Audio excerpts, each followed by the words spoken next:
Welcome back to Market It with Atmo, where we share the tips, tools, and strategies to help your business be successful.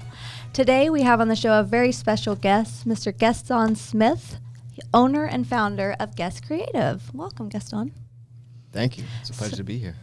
So we talked a little bit before the show. How did you come to create Guest Creative, and kind of what's your background? Tell us a little bit about how you manifested this industry and this business. That's pretty. It's pretty deep. So Loaded question, yeah, huh? Yeah.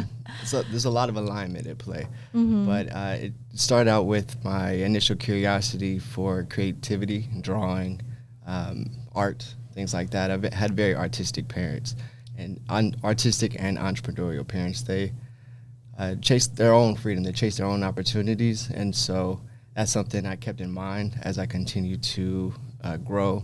I had a younger sister, and her name was Talia Vasse, and she had cerebral palsy. She had special needs, and we would always look for homes to accommodate for her special needs when I was younger. But my mom had trouble finding like ADA accessible homes at that time. Wow. And so, jokingly, when I was around 12 years old, my mom suggested to me that I should become an architect one day to design a home for your sister, and I kept that at heart. And as I grew and went through my high school career, and I was making the decision of where I wanted to go to school and things like that, that idea popped back into my head based on a lot of things I had done as a kid. Arts. My mom had bought a home design program when I was younger, so I was able to design homes and see how space was created and manipulated. I could draw like a square on the ground and extrude it up, and now it's a volume. Now I'm understanding how space is if I extrude it to a certain height. So, Go mom. That it was really a powerful tool that she gave me, and so then I started applying to colleges, and I ended up going to USC for architecture. Nice. That was a blessing, and so I went to Los Angeles, studied architecture, and that got me into designing structures and buildings and things like that. And a long journey in between that got me into creating movable space. So it's architecture like as freedom, pretty much. So I combined the brick and mortar fixed concept that we all know and love and experience, and tried to create a new opportunity for people to have access, which goes back to why I started designing in the first place, of accessibility for my sisters. So I want to create accessible spaces for others to give them access to whatever it is that can empower them to become the best version of themselves, or for their business, getting that profit and getting that growth, getting that exposure. And that's amazing. You did not talk with me about that on our previous call. That's really inspiring. And it's good for us to realize that everyone in this world, especially in this community, I mean, they need to have that ADA compliance, right? And for you to take it and just run with it is amazing. So can you tell the audience a little bit more about exactly what type of spaces and on what level you're doing these spaces and what they're for? So what we create right now is, like I said, we're reimagining how space is utilized. So we take trailers and modify them to be useful spaces depending on whatever the business practice or service may be. For example, like a landscaping business may find benefit in having a mobile tool shed or a command center where they have, like a whiteboard where they can plan out their projects for the day, maybe the hydration area, so they make sure to stay, hydrated, and floodlights all around to make sure that they can work either in day or night. So just giving them flexibility so they can take, their operation mobily and not just throw everything in the back of a truck or in the back of a industrial trailer where they just have tools. So just giving them more opportunity and flexibility with their business to help make everything more efficient and with their operation. Absolutely. So that's one example. Then another is like retail. So obviously, people love to shop, but you can't replace the experience of a brand. You can buy things online, most people do, but when you want to really connect with the brand, and the brand really wants to connect to their consumer, they have to have a space that allows people to remember their brand, to connect with their brand. Yes. And this gives the opportunity for them to not only go to their community with the brand instead of having to have a brick and mortar space that may not be the best location for what they're selling at that time for their market. It gives them more of an opportunity to test out the waters, see what kind of customers really resonate with who they are, and then from there they can scale and they can replicate that same space and do it in a different market, or they can understand where their market is best fit and then build that traditional brick and mortar space as their hub and use these trailers as like a scout ant that goes out and fills out where the next market may be. Man, I mean, I didn't even think about that when I was looking. The quality of what you're talking about when you go to your website is amazing. I would have never expected it. It's kind of reminds me of the similarity and the mini homes that they really expanded with in Austin. They're just really nice quality, but you're on a whole nother scale, more of an executive quality scale, would you say? Yes. Yeah. That's amazing, especially for the construction industry, or, I mean, lawn service as well, but construction, you've got executives showing up on site in suits and ties sometimes, checking things out. They need a focus point, and if you know anything about construction, it's terrible to drive to and drive from. So you're really optimizing these business owners' times and availability. Right. There's so many places. You're local to Arlington, right? Yes. There's so many places in Arlington, to your point about clothes and buying them online.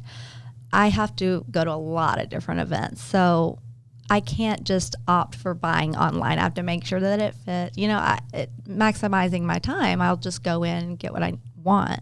And there's so many places that either don't have dressing rooms or can't utilize them, but for them to have a mobile availability to go to different places, kind of like a food truck, would you say? Exactly. Okay. All right. So I used that kind of as I looked at some of, when you want to understand like a creative way of doing things, you kind of look at how people do things when they don't have as much resources as others. So like when you look at some of the smaller businesses, they did that out of necessity. They didn't have the funds to create an entire restaurant or to build an entire restaurant. So they created food trucks so they can be more mobile and have lower overhead, and they can go to wherever their customers may be and find the foot traffic. So you see that with food trucks, you see that with barbershops, mobile barbershops, you see that with nail salons, things like that. And a few like mobile practitioners, like pet grooming, things like that. So those are like the first adopters of this kind of idea and this way of thinking. And so I saw that and I said, okay, if that can be I see what people without resources can do. So what happens if I offer this solution to people with resources as well? What can they do with it? And how can that affect the way our whole like ecosystem is set? Because now you have movable spaces that can empower communities in some way, you know, or just overall just connect with their people on a face-to-face level, and not just we have the store over here, but we're going to be at this park at this time, or at this this mall at this time, or anything like that. They could find locations that create exclusivity, create hype, create all those things where it's like we're excited to go and see what experience they have today. Yeah. So how do you you said you went to Los Angeles and then came back here. So where are you located now? Where are you trying to really plant your seed with your business, bringing it from LA to here? It's a totally different demographic. Have you run into any hurdles or ran into any variables that are drastically different from Los Angeles to here? So Guest Creative has grown with me as I've grown as an individual and as a business owner. So when I started Guest Creative, it started as a logo design and branding company for small businesses and entrepreneurs. It was a side hustle for me to be able to find my own freedom and get out of the 9-to-5 situation that I was in. I wasn't, I felt stifled creatively. And so I used the skill sets that I garnered through USC of learning graphic design software and things like that. And I self-taught myself on how to properly create logos and brand identities that express the true nature of the person that is running the business. And so I would create like questionnaires for my for my clients so that I could truly understand who they were on a deeper level, what they're looking for, and what their desires were. And so in doing that, that's how I started to create that freedom for myself out in Los Angeles. But as these ideas started to come up of creating a movable space and modular space, I ended up working for a shipping container home design company out there, and I was the head of design there as a startup.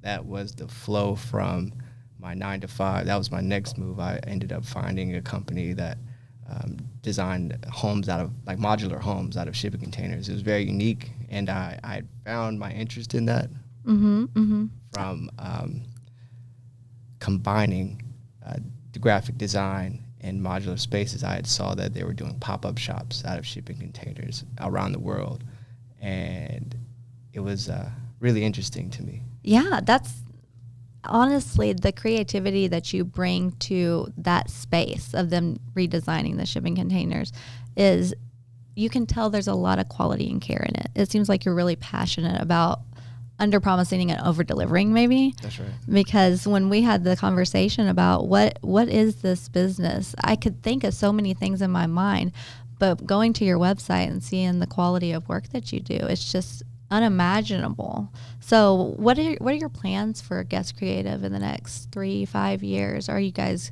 planning on growing? What are your thoughts on your goals in the next few years? First is to continue to do opportunities like this, to be able to shift people's mindsets on what's possible with space. Understanding that space can be movable. It's defined in 4 walls, but you can take it wherever you need it to be. And so first starting to frame that mindset on what's possible and getting people's minds going. Getting a few more projects per month to help out, customers and clients to expand their businesses in the right way. And then once we start to become more of a greased oil machine of getting these projects out, we want to create our own fleet of movable spaces so that people can rent it out that don't have the resources to buy it. And so giving them the opportunity to utilize that as well. And then after that, I'm thinking community infrastructure, how we create movable spaces that go and touch areas that don't have as much resources, and teaching them maybe a financial literacy trailer, maybe a wellness trailer where we have healing of higher types like red light therapy or vibrational therapy, things like that. PMF therapy, things like that. Yes. That's incredible. And to that point, I hadn't thought about the mobile classrooms. I'm seeing here that you won 2 international awards, and one in particular was for a mobile classroom. Yes. Can you tell me more about that? Yeah, that was really exciting. That happened in 2024. I applied for an international design competition and I applied using one of the designs that's just been, that came to me a long time ago, maybe in 2018. And I was thinking about education and how currently the classrooms, at least that I've experienced definitely growing up and what I've seen a little bit later, aren't really creatively inspiring. They I'm sorry. I'm not laughing at you. I agree with you very much so. Yeah, they have a very dreary look, and they all look around the same. So each individual is unique, and they have their own things that they're drawn to that inspire them. And so I was thinking, what could a educational space look like that allowed students to be able to think deeper about who they are, what they want to do, and where they want to go in life. And so I created a mobile learning center that I called the Magic School Box instead of bus. Miss Frizzle's my favorite. Magic School Box. I'll have to go look that up. So what did that consist of, and how did it work? So I designed it during COVID. So it had a seating down the middle, which gave space in between for each student, but it had a space for the laptops, and it had and interactive screens on both sides of the trailer. And so the idea was that, and then on the edge they had a green screen area, and the idea was that each mobile learning center could be a satellite for another space, so that the teacher that's teaching would be in front of the green screen, and students that are watching from other places would be able to see the teacher and learn, but also the students that are there are interacting with one another and interacting with the interactive screen, so they're learning visually on hand. Wow. And so that was the concept of the Magic School Box, and that's what got the awards. So I got to go to Milan for that, which was amazing. Wow. How was Milan? It was beautiful. It was. Yeah, I got to see one of my bucket lists for sure. Da Vinci's fortress out there. So he's one of my one of the people I definitely studied and admired is Leonardo da Vinci. Wow. I love multidisciplinary polymaths. Those are the type of individuals that I studied as I continue to figure out what my direction may be. So I use them as inspiration, and I stand on the shoulders of giants such as that. Wow. Would you say you have other, they aren't mentors to you, but would you say being a business owner, do you have a lot of mentors that kind of help guide you and walk you through this journey of owning a business? Yes. All my mentors are usually on YouTube University. Hey, there's nothing wrong with that. Accessibility is everything, right? Earl Nightingale, Neville Goddard, Leonardo da Vinci, Nikola Tesla, like people that had really made some changes in the world. Those are the people that I look at their work and try to understand who they are and what they did and how they did it. You seem very intentional about everything that you create, which is amazing, because some people are out there, we're all out there making money, right? But you're very intentional, and you come from a good place. So how did this transition, did this company help your sister in any way, or kind of help the community? Is that what you're aspiring to develop?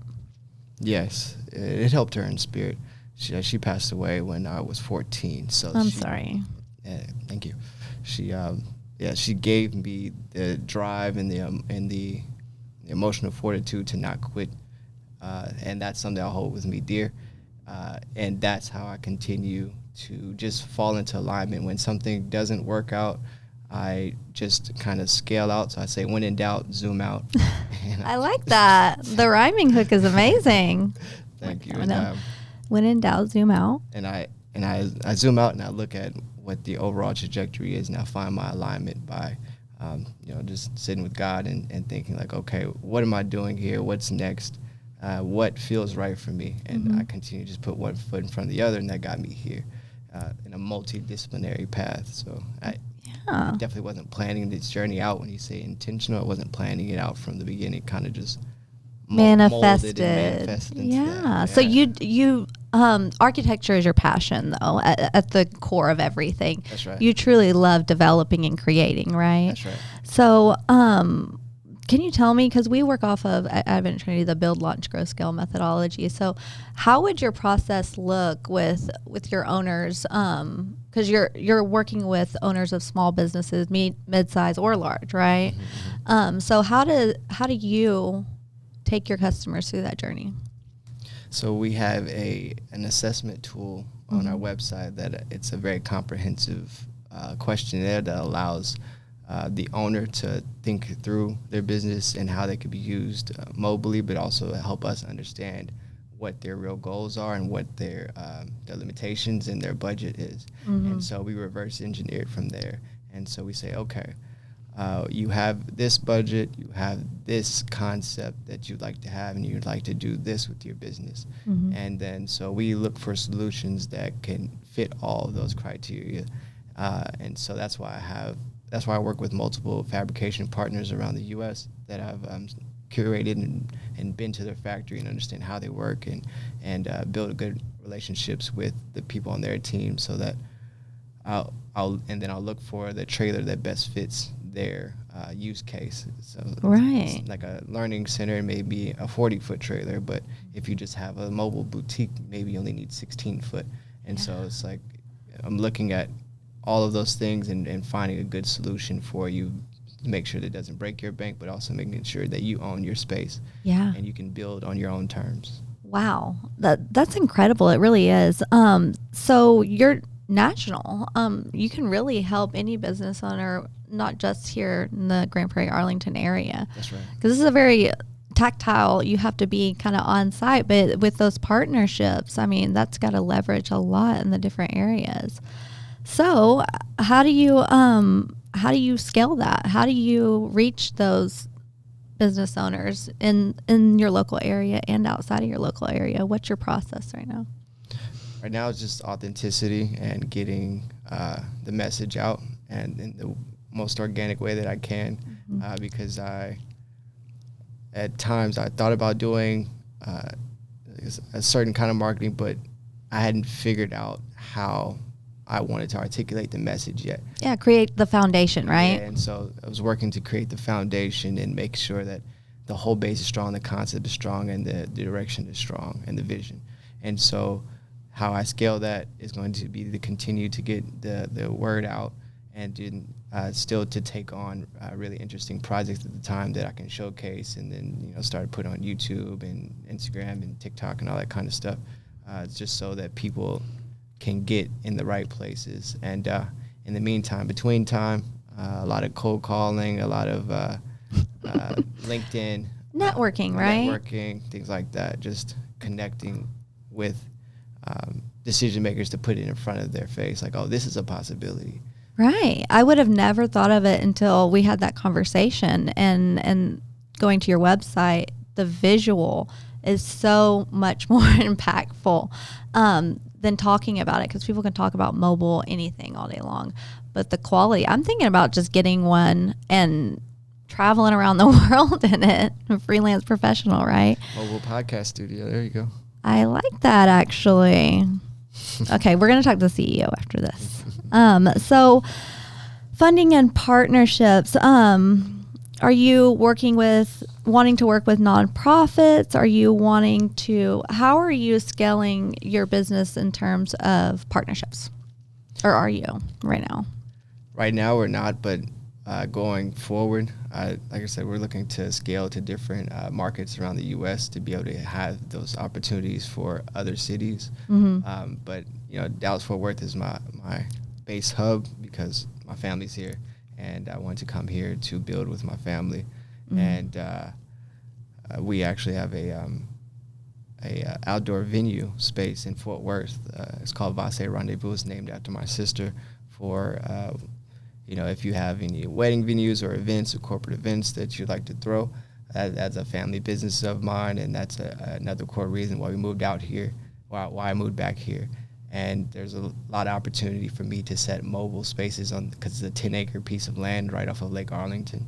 Man. And so it'll be a really amazing space to have mobile spaces there, food trucks, and have festivals and all those kind of things as well. So there's a lot of moving parts. And so just finding that alignment and creating this. Yeah, that's amazing. Thinking about it, I've been a bridesmaid, I don't know how many times, but taking those pictures in huge areas to have a mobile anything to kind of with the photographer so that you can take pictures inside, and you have my brain just stirring. There's so many capabilities that you can really create. So how do you hone that in as a business owner? How do you hone in and really stay aligned with your strategy and your process that you've created? Do you have struggles with staying in that alignment?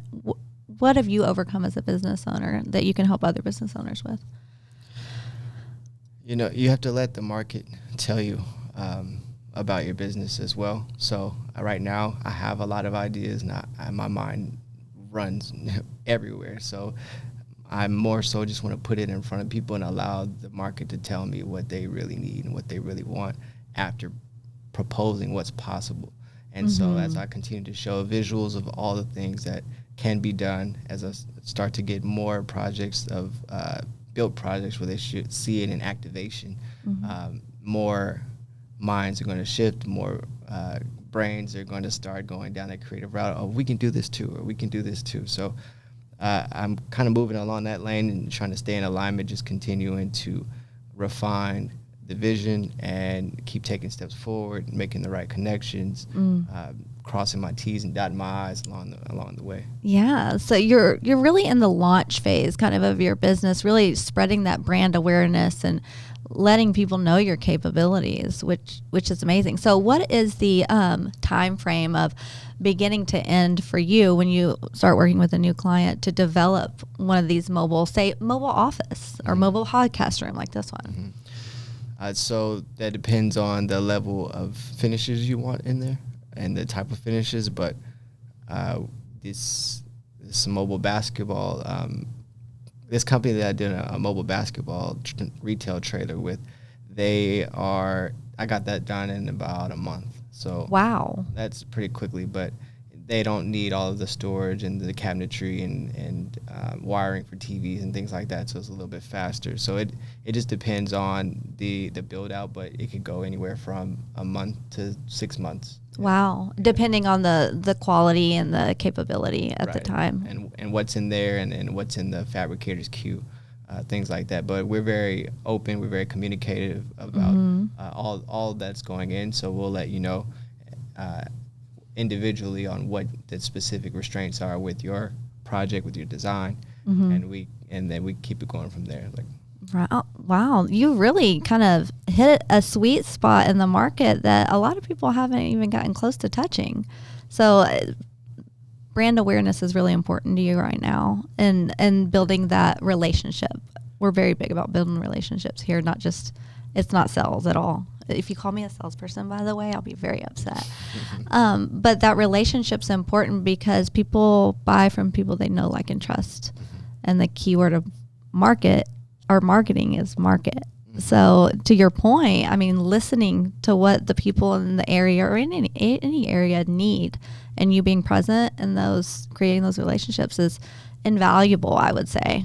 I've got like 5 people to introduce you to myself now. I'm excited to meet them. Yes, and other podcasts as well. We want to help grow the community, right? And I feel like partnering with people that own businesses like yours is really going to help amplify that. And at the end of the day, I think that's our goal, everyone's goal, hopefully. So can you tell us any other things that you find, Cindy, cut that, that you find your spare time? What am I trying to say, Cindy? What do you do in your spare time? How do you relax? How do you... Got you. Okay. Yeah. And go. So in my spare time, I do a lot of things, but what I have gotten into in the past 5 years is martial arts. Oh. It's been helping me connect my mind to my body and also just find a certain level of peace in watching the progression of something I put my genuine intention and effort into. And so that is my body, because we only have one body, so we have to take care of it.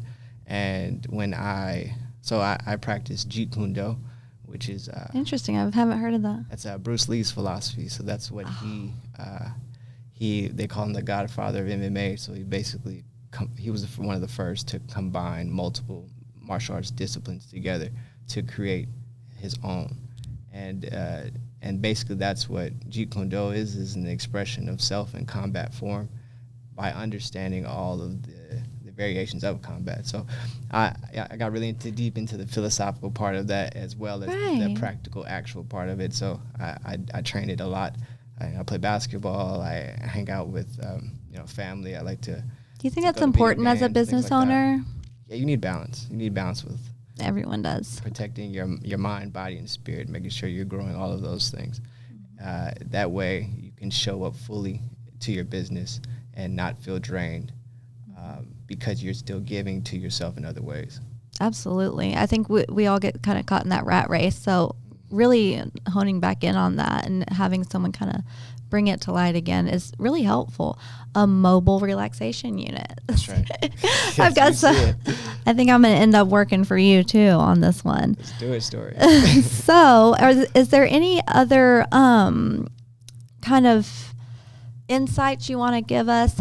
I like to ask at the end of every podcast, if you could give the other business owners any advice, what's one hurdle you overcame or a lesson you learned that you'd like to give advice to business owners that are just starting out as well? I think to truly master your business, because there's so many different ways of creating value to this world, you have to figure out what that value is in yourself, and you have to really take the time to reflect and figure out where you need to put in work or where your strengths are, just understanding where those are so that you can show up in your business authentically and not show up with a facade of trying to do something that you can't sustain. And so I feel like finding that resonance and that peace within yourself, and then your business is going to flow because you're putting in genuine effort, you're putting in alignment, you're making better decisions, not decisions based off of survival or based off ego or based off of trying to project something that you're not really doing. And so people feel that, right? I mean, people can feel when you're not authentic. Yes. And so to your point, I love that advice for myself even, because if you're not enjoying what you do, you're not going to be good at it, right? Right. Would you say? 100%. So, at the end of the day, how do our listeners get in contact with you? What platforms are you on? What's your website? Can you give us a little more info on that? You can visit guestcreative.com, www.guessscreative.com. I'm also on LinkedIn, Gueston Smith. You can find me there.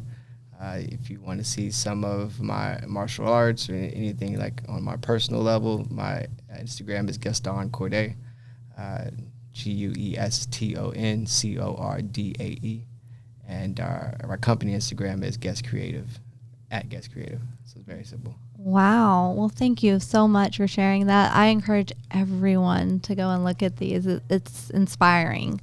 Thank you for coming on the show today, and I can't wait to have you back on in 6 months to see where you are. Thank you, Story. I'm Thank excited. you. And to all of our listeners out there, if you'd like to go visit Gueston or just set up a meeting with him, please go to his website or contact me directly. And until next time,